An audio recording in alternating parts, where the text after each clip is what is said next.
Ngalangin aja sih. Lo ngalangin apa, orang lagi jalan deh. Main buat kirim kayak yang gua ini. Bener, temu dah orangnya. Tanggung jawab lu bang lu. Jam berapa sih?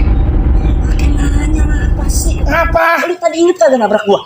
Iya tadi gua nabrak lo, apa emang? Tuh, gara-gara lu. Kok gara-gara gua nabrak, maksudnya apa sih, gua nggak ngerti nih. Gua ke warung tutup. Nih makin puyeng gua. Terus apa hubungannya warung tutup sama gua nabrak lo tadi? Ya jangan ada hubungannya, gua ngulangin barang yang gua beli. Mana bisa orang warungnya tutup?